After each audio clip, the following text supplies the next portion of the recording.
오늘 본문 말씀은 예수님께서 우리를 위해서 우리를 구원하시고자 이 땅에 사람이 되어 오시는 그 위대한 사건을 기록하고 있습니다. 먼저 시간적 배경을 보면요, 1절에 그때에 가이사 아구스도가 영을 내려 천하로 다 호적하라 하였다 그러죠. 여러분, 가이사 아구스도가 누구냐면 로마 제국의 초대 황제예요. 우리가 세계사에서 배우기는 아우구스투스라고 하는 이름으로 배웠을 텐데요, 우리말 성경이 예전부터 한자음을 사용하는 바람에 아구스도라고 한 것뿐입니다. 아우구스투스예요. 그래서 예수님께서 언제 태어나셨느냐? 아구스도가 다스릴 때에 태어나셨다 하는 거죠. 이 아우구스투스는요, BC 27년부터 AD 14년까지 로마 제국을 다스렸는데요, 그때 로마 제국의 판도는 이 지중해를 둘러싼 모든 땅을 다 정복하고 다스리는 그런 세계 제국이었습니다. 그러니까 이스라엘도 로마 제국의 식민지로서 로마 제국의 통치를, 로마 황제의 통치를 받고 있었죠.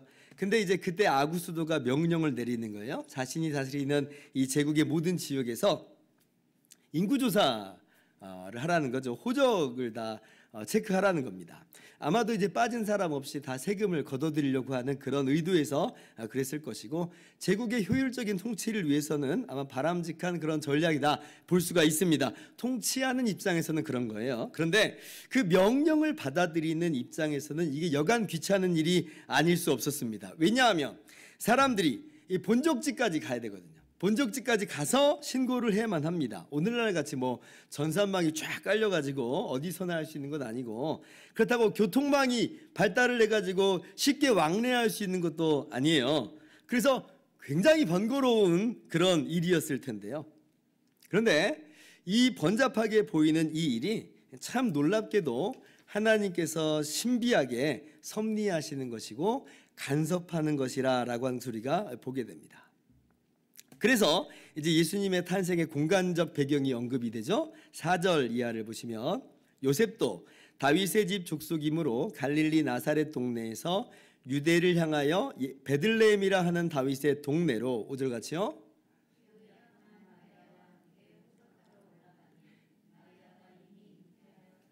마리아가 이미 잉태하였더라. 우리가 이제 오늘 말씀 속에서 읽진 않았지만 이게 어떤 내용인지 아시죠? 천사 가브리엘이 나사렛에 살고 있는 요셉의 약혼자인 마리아에게 나타났었습니다. 네가 잉태하여 아들을 낳으리니 그 이름을 예수라 하라. 그러니까 마리아가 뭐라고 그래요? 아니, 나는 남자를 알지 못하는데 어떻게 이런 일이 있을 수 있겠습니까? 너무 남자답게 얘기했나요? 아니, 나는 남자를 알지 못하는데 어떻게 이런 일이 있겠습니까? 당연한 말이죠. 요셉하고 뭐 약혼은 했지만 아직 뭐 정식 결혼 관계는 아니었기 때문에 마리아는 지금 처녀 상태였습니다. 그런데 어떻게 처녀가 애를 낳아요? 그러니까 가브리엘이 대답하죠. 성령이 너에게 임하시고 지극히 높으신 이의 능력이 너를 덮으실 것이다. 하나님의 말씀은 불가능이 없다 라고 이렇게 얘기를 합니다. 그래서 정말 그 말씀대로 마리아가 처녀 상태에서 임신을 하게 된 거예요. 지금 그 상황입니다. 그런데 지금 이제 호종령이 떨어진 거예요. 그러니까 요셉은 지금 이 갈릴리 나사렛 지방에서 살고 있지만 원래는 이제 다윗의 자손으로서 본적지는 유대 베들레헴입니다. 쉽게 설명드리자면 저는 지금 양주에 살고 있지만 본관은 전라북도 전주예요. 제가 전주 최갑니다. 그러니까 이제 제가 이제 그 당시에 태어나서 호적하러 가라. 그럼 어디로 가야 되는 거예요? 전 전주로 이제 가야 되는 거예요. 전주까지. 지금 딱 그 모양새인 거죠. 그래서 요셉이 어쩔 수 없이 지금 베들레헴으로 가야만 하는 겁니다. 자, 그러면 마리아는 지금 가야만 해요? 안 가도 돼요? 임신한 상태예요? 잘 생각해 보세요. 가야 돼요? 말아야 돼요? 여러분, 갈릴리 지방이 나사렛에서 이 유대 지방인 베들레헴까지는 직선거리만 120km예요. 직선거리만. 근데 길이라고 하는 게 뭐 이리저리 뭐 굽이굽이 돌아가는 거니까 그보다 훨씬 더 멀었을 것이고, 또 이제 경우에 대해서는 오르락 내리락도 이제 하잖아요.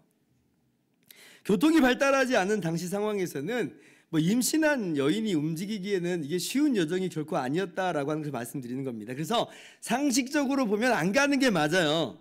근데 함께 갑니다. 아니, 왜 굳이 함께 가는가? 제가 좀 처음에는 의아했어요. 근데 생각해 보니까 그래야 되겠더라고요. 이제 왜 그러냐면 자, 지금 요셉과 마리아가 결혼한 상태까지는 아니라고 그랬잖아요. 약혼한 상태예요. 그런데 지금 요셉이 호적하러 베들레헴에 딱 갔는데 마리아가 애를 낳았다고 생각을 한번 해보세요. 그러면 주변의 사람들이 어떻게 생각하겠어요? 아니, 결혼도 안 했는데 애를 낳아? 요셉이 뭐 그 자리에 있었으면 어떻게 하든지 막아줬겠지만, 그런데 이제 요셉이 없는 상황이라면 이게 좀 문제가 될 수 있었을 것 같아요. 누구 아이냐고, 뭔 짓을 했냐고 아마 그렇게 비난하고 손가락질하고 그럴 수가 있는 겁니다. 그래서 아마도 굳이 요셉이 이 마리아와 함께 마리아를 데리고 간 것이 아니겠느냐라고 생각을 해볼 수가 있겠다는 거죠. 그리고 이제 그렇게 해서 요셉과 마리아가 베들레헴에 갔을 때 이제 산딸이 드디어 다 됐어요. 그리고 예수님께서 그렇게 해서 베들레헴에서 태어나신 겁니다. 여러분, 어떻게 보면 이것이요, 그냥 큰 의미가 없는 일련의 어떤 일인 것처럼 보일 수 있지만, 그러나 사실 전혀 그렇지 않아요. 이 모든 건 단 하나의 말씀을 이루어 가시는 하나님의 놀라운 개입인데요. 그 말씀이 어디에 기록이 되어 있냐면 미가서 5장 2절을 봅시다. 미가서 5장 2절이에요. 같이 한번 읽어봅시다. 시작. 베들레헴 에브라다야, 너는 유다 족속 중에 작을지라도 이스라엘을 다스릴 자가 내게서 내게로 나올 것이라. 그의 근본은 상고에 영원에 있느니라. 자, 당시 이스라엘 사람들은 하나님께서 약속하신 메시아, 즉 그리스도를 대망하고 있었습니다. 그리고 성경을 좀 아는 사람들은 그리스도가 어디서 태어나는지를 알고 있었는데 그 근거가 어디 말씀이었냐면 이 미가서 5장 2절 말씀이에요. 그래서 그리스도는 베들레헴에서 오신다 알고 있었습니다. 하나님께서 예수님께서 탄생하시기 700년 전에 미가 선지자를 통해서 그리스도가 베들레헴에서 날 것이다 라고 예고해 주신 거예요. 자, 그런데 지금 어떤 일이 벌어진 거예요? 정말 하나님께서 말씀하신 대로 하나님이 그렇게 간섭하시고 이끌고 나가시더라는 거예요. 당시 세계를 주무르던 이 아구스도의 마음을 움직이시고 총독 구레뇨가 그 명령을 잘 수행하게 하심으로, 그리고 요셉이 어떻게 할까 궁리 많이 했겠지만 그러나 마리아와 함께 가기로 결정하는 것으로, 그렇게 해서 하나님께서는 예수님이 기어코 베들레헴에서 태어나게 하신 거예요. 참 너무 놀랍죠. 예수님께서 어디서 태어나셨다고요? 베들레헴에서 태어나셨어요. 여러분, 이 사실이 우리에게 주시는 큰 교훈이 있습니다. 여러분, 세상이 어떻게 돌아가는 것처럼 보이세요? 부자나 힘 있는 사람들, 권력자에 의해서 돌아가는 것처럼 보여요. 그러나 그렇지 않다는 거예요. 물론 그들은 지금 자신들이 하나님의 도구가 되어서 쓰임받고 있는지는 꿈에도 생각을 못했겠지만, 그러나 하나님께서 그들을 신비하신 섭리하심으로 주관하고 계셨던 것이고, 그렇게 해서 하나님은 하나님의 일을 이루시고야 만다는 겁니다. 누가 진정한 세상의 주관자냐라고 할 때 세상 사람들은 왕이요, 권력자요, 부자요 이야기하지만 우리는 알아요. 누가 세상의 진정한 주관자냐? 하나님께서 온 세상을 다스리시는 진정한 주권자가 되신다라고 하는 것입니다. 믿으시기 바랍니다. 그 하나님이 우리 하나님이에요. 그러니 우리가 얼마나 그 안에서 평안을 누릴 수가 있는지 여러분 꼭 생각해 보실 수 있기를 바랍니다. 자, 이렇게 예수님께서 로마 황제 아구스토가 다스리던 때에 베들레헴에서 태어나셨는데요. 그런데 이제 예수님의 탄생 기사를 좀 더 자세히 들여다보면 예수님께서 구유에 누이셨다라고 하는 말이 오늘 말씀 속에서 여러 번 반복되어 있는 것을 보게 됩니다. 6절 이하를 좀 보시면, 거기 있을 그때에 해산할 날이 차서, 7절 같이요.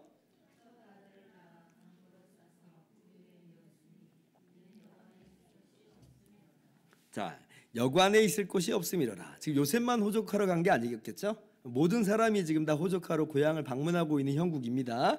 우리가 설날이나 추석 때를 상상해 보면 좋을 것 같아요. 고향 방문하는 거죠. 그러면 막 시골 동네 평상시엔 사람 하나도 없는데, 근데 이제 명절 되면 막 이제 북적북적 생기가 돌아요. 근데 이제 문제가 뭐냐면 사람이 많은 대도시나 관광지나 많이 사람이 오고 가는 교통의 요충지라고 하면 숙박업소가 그래도 어느 정도 좀 갖춰져 있을 것인데요. 그런데 이제 베들레헴은 그런 동네가 아닙니다. 그냥 정말 시골 촌동네. 고고학자들의 연구에 따르면 한 300명 정도 살았던 동네였던 것 같다. 이제 그렇게 이야기를 합니다. 여관이 별로 없었을 거예요. 있어봤자 수요 공급 법칙에 따라서 이미 지금 누가 다 이제 선점하고 있었겠어요. 뭐 좀 돈이 많은 사람이나 아니면 유명한 사람, 뭐 힘 있는 사람, 이 사람들에게로 먼저 빈방이 돌아갔을 겁니다. 이런 여관에 있을 곳이 없음이로라는 말이 그 말이에요. 그래도 요셉이 산모를 데리고 왔으니까 아니 어떻게 하든 좀 자리를 마련해 볼 수 있지 않을까 우리가 그렇게 생각을 할 수 있겠는데, 근데 그렇게 될 수 없었던 것은 요셉은 어떤 사람이었다는 거예요. 산모라고 하는 일종의 프리미엄을 가지고 있었음에도 불구하고 방을 구하지 못해요. 이 말은 요셉은 부자도 아니고 힘 있는 사람도 아니었다라고 하는 겁니다. 산딸이 다 됐는데 어느 하나 눈길조차 주질 않아요. 그나마 한 자리 구한 게 어디냐면 외양간입니다. 참 비참하죠. 요셉 마음 같아서도 정말 잘해주고 싶었겠죠, 그죠? 근데 이것밖에 못 해주니까 스스로 얼마나 초라해져 보이고 얼마나 초라해 보이고 또 얼마나 미안한 마음이겠어요. 그래서 마리아가 외양간에서 아기를 낳습니다. 외양간에서. 그리고 아기를 낳아서 포대기에 싸서 어디에 눕히냐면 구유에 눕혀요. 구유는 짐승의 여물통이에요. 오목하게 파여 있으니까 뭐 땅바닥에 놓는 것보다는 거기가 낫겠다 해가지고 구유에 놓이는 거예요. 야, 이거 얼마나 궁색한 모습입니까? 여러분, 그리스도가 베들레헴에서 나신다는 말씀이 있어요.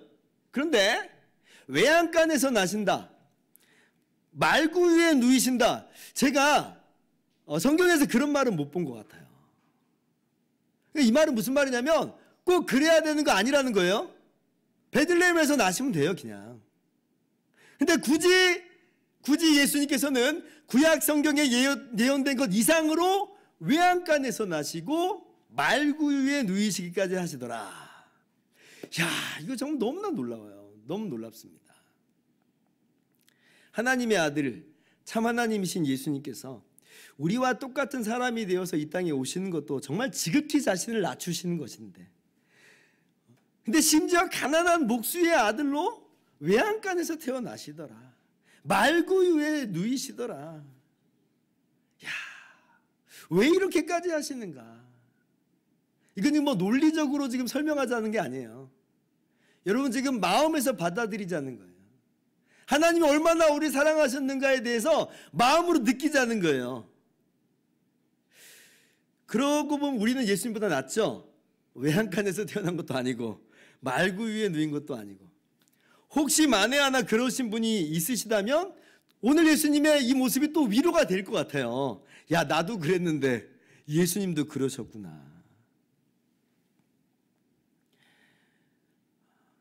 이렇게까지 우리를 위해서 우리 사랑하셔서 이 땅에 오신 그 예수님의 그 놀라우신 은혜를 우리가 마음속 깊이 좀 되새겨 보았으면 좋겠습니다. 어떤 목사님이 처음 이스라엘을 여행하게 되었는데요, 성경 역사의 땅을 밟는 거니까 얼마나 설레겠어요. 가슴이 두근두근거리고 너무나 좋죠.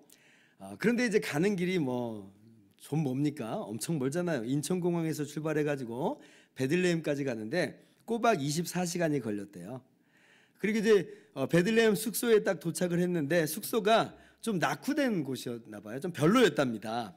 그러니까 지금 성서 지리 답사 여행을 시작도 해보기 전에 완전히 다 이제 지친 거예요. 넉다운이 돼가지고, 아니 이게 뭐라고, 내가 뭐하러 이 고생을 하러 왔는가, 괜히 왔다, 다시 가자고 하면 나 안 간다, 이제 이런 불만과 불평이 이 마음에서부터 터져 나오더라는 겁니다. 근데 이제 옆에 있던 사모님이 그러더래요. 여보, 너무 감사하지 않아요? 아니, 뭐가 감사하다는 거예요? 이렇게 힘든데, 힘들고 지친데. 여보, 우리 예수님은 베들레헴에서 머무실 곳이 없어서 외양간에서 말구유에서 태어나셨는데 우리는 이 베들레헴에서 이렇게 좋은 숙소에 머물고 있으니 너무 감사하지 않아요? 이때 이 목사님이 그 말을 듣는 순간 머리를 망치로 하듯 두들겨 맞는 것 같더래요. 정말 그렇다는 거예요. 맞구나, 진짜 맞구나. 그래서 순간 이 불만과 불평의 마음을 갖고 있던 자신의 모습이 부끄럽게 여기더랍니다. 내가 목사인데 얼마나 부끄러운지. 그리고 자신은 이렇게 못난 모습으로 여기까지 와서 이런 모습으로 지금 보이고 있는데, 그런데 주님께서는 이러한 자신을 위해서 말구유에 나시기까지 하셨다는 게 너무나 그때 기가 막히게 너무나 큰 은혜로 다가오더라는 거죠. 그래서 왈칵 눈물이 쏟아졌다라고 하는 그런 이야기를 제가 읽어본 적이 있습니다. 여러분, 이 사실이 정말 너무나도 놀랍죠. 예수님께서 우리와 똑같은 사람이 되셔야 하는 것은 우리의 구원을 위해서 필수적인 일이었습니다. 반드시 그렇게 하셔야 됐어요. 예수님께서 우리 대신해서 시험 받으시고 고난 당하시고 십자가에 죽기까지 하신 것은 반드시 있어야만 하는 내용이었습니다. 그거 아니면 우리가 죄 용서받지 못하고 구원받지 못하기 때문에 그렇습니다. 이건 정말 필수예요. 그런데 외양간은 필수 아니에요. 말구유는 필수 아니에요. 반드시 거기서 태어나야 된다, 그런 거 없어요. 그런데 예수님은 거기까지 낮추시더라. 우리 대신 시험 받으시고 고난 당하신 것이 무슨 잠깐 눈속임하듯이 한 번의 쇼맨십으로 그렇게 하신 것이 아니다라고 하는 것을 태어나실 때부터 보여주신 거예요. 정말 우리처럼 낮아지신 것이고 주님의 평생 우리의 낮아지심을 대신 담당하셨습니다. 그래서 우리의 아픔과 눈물, 우리의 고통 예수님이 다 아신다는 거예요. 왜냐하면 예수님이 그렇게 사셨거든요.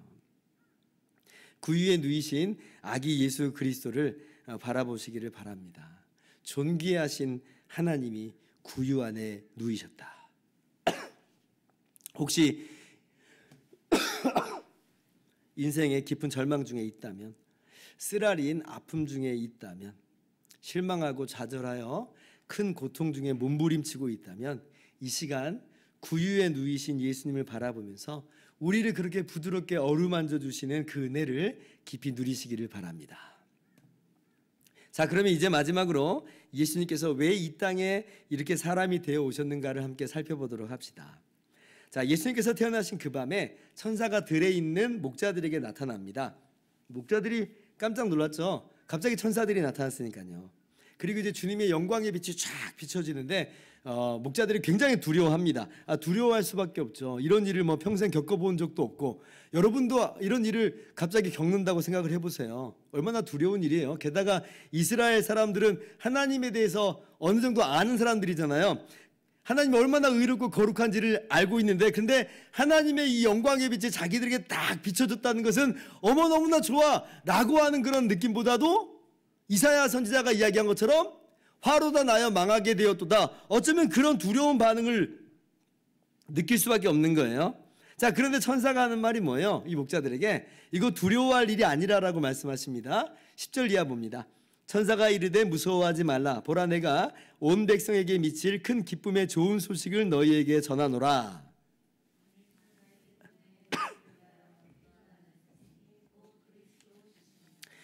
무서워하지 말라.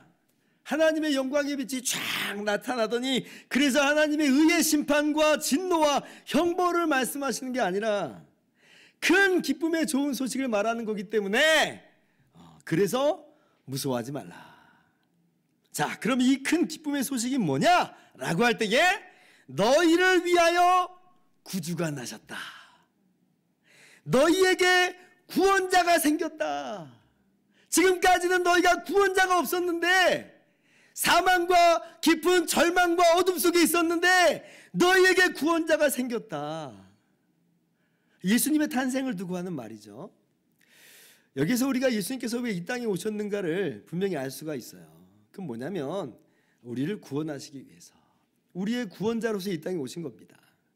목자들은 물론 이 구원자라고 하는 의미를 어느 정도 알아들었는지를 잘 모르겠습니다. 아주 단순하게는 당시에 이스라엘이 로마의 식민지 상태였으니까 이스라엘을 로마 제국에서 해방시켜주는 그런 정치적 의미에서의 구원자로 그렇게 생각할 수도 있겠어요. 그러나 우리는 알죠.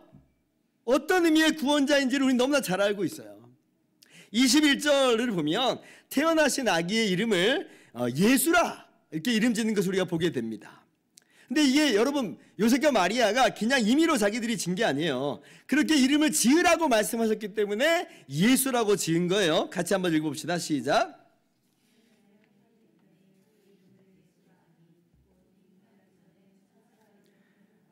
네, 천사가 마리아에게 나타났을 때 그 이름을 예수라 하라 그랬잖아요. 근데 마리아에게만 그렇게 말씀하신 것이 아니고 마태복음 1장 21절을 보면 이 천사가 요셉의 꿈에도 나타나서 동일한 이야기를 해요. 자, 이 일을 생각할 때에 주의 사자가 현몽하여 이르되 다윗의 자손 요셉아 내 아내 마리아 데려오기를 무서워하지 말라. 그에게 잉태된 자는 성령으로 된 것이라. 21절 같이요.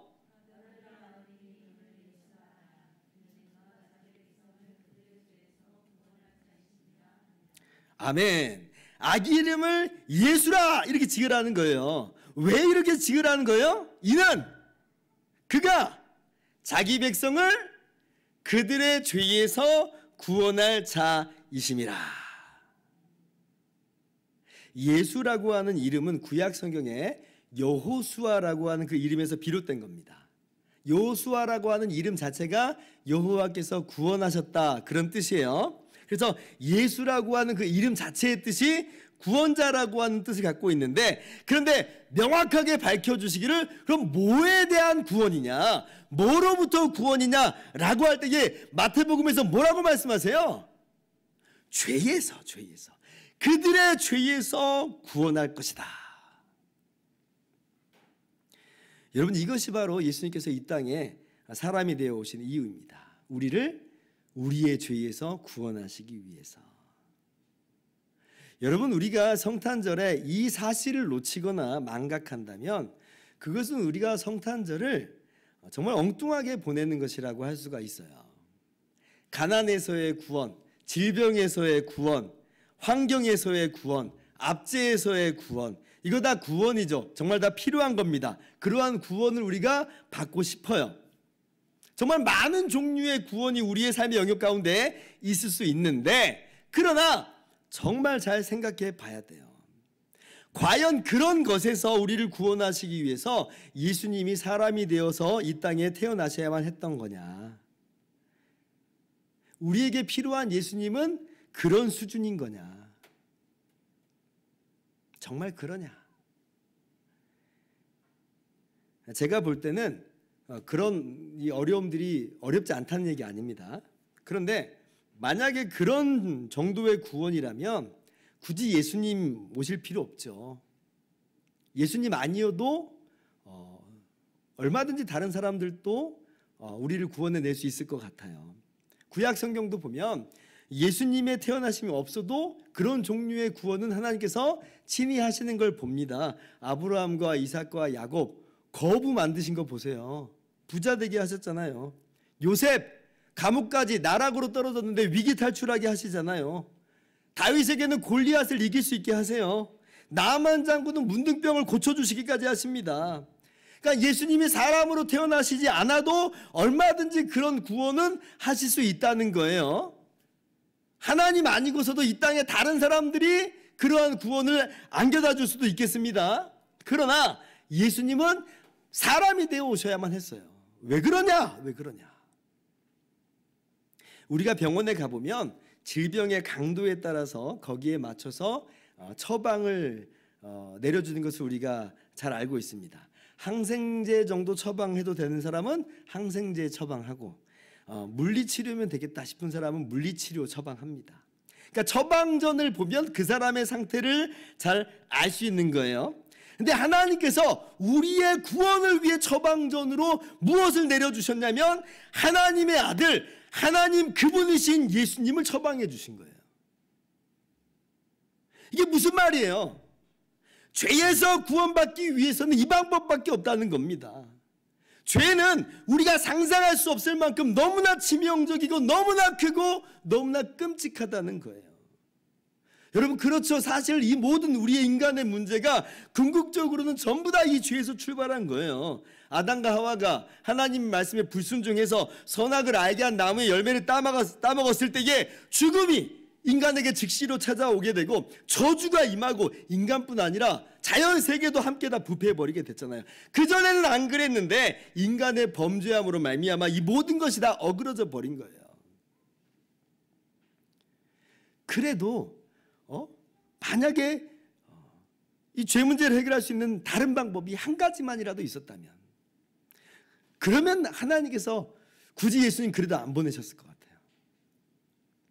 그 길이 있다면 하나님께서 그 길을 알려주시면서 열심히 해봐라, 내가 이거 알려줬으니까 이 길로 가면 되는 거야, 이렇게 말씀하셨을 텐데, 그런데 하나님께서는 예수님을 보내주십니다.